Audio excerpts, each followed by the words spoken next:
আমরা তারাবির নামাজ আদায় করব এবং কত রাকাত আদায় করব? 20 রাকাত।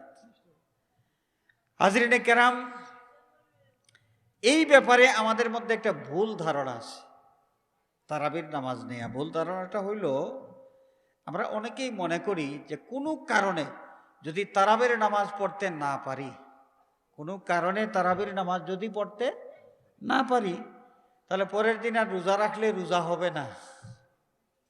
অনেক মানুষ তারাবির নামাজ পড়তে না পারলে পরের দিন রোজা রাখেন না। যদি প্রশ্ন করা হয় যে রোজা কেন রাখো না, যে গত রাত্রে তারাবির নামাজ পড়তে পারি নাই, আর তারাবি না পড়লে তো রোজা হবে না, এই কারণে আর রোজা রাখতেছি না। এটা অনেক মানুষের ধারণা, তারাবির নামাজ না পড়লে রোজা হয় না। ব্যাপারটা এমন নয়। দুই ধরনের ইবাদত। তারাবির নামাজ এটা হচ্ছে সুন্নতে মুআক্কাদা। এটা কি? সুন্নতে মুআক্কাদা। তারাবির নামাজ সুন্নতে মুআক্কাদা, আর রোজা রাখা কি? ফরজ, ফরজে আইন।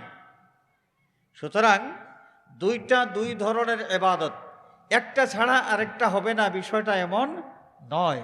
তারাবির নামাজ কেউ যদি ইচ্ছা করে না পড়েন, তাহলে তিনি সুন্নতে মুআক্কাদা তরক করার কারণে গুনাহগার হবেন। ঠিক আছে? কিন্তু রোজা যে ফরজ, এই ফরজ ইবাদতটা তার ঘাড়ের উপর থাকবে, সেই ফরজটাকে আদায় করতেই হবে। ইদানিংকালে তারাবির নামাজ নিয়ে আরেকটা ফতোয়া শুরু হয়েছে। তারাবির নামাজ অনেক ফতোয়াবাজ বলতেছে এটা নফল, কেউ পড়লে সওয়াব হবে, না পড়লে কোনো গুনাহ নাই। চিৎকার করে বলেন নাউযুবিল্লাহ। এই উল্টাপাল্টা ফতোয়াবাজি যারা করে, এরা মুমিন মুসলমানদেরকে কল্যাণ থেকে দূরে রাখতে চায়, বঞ্চিত রাখতে চায়। আল্লাহ রাব্বুল আলামিন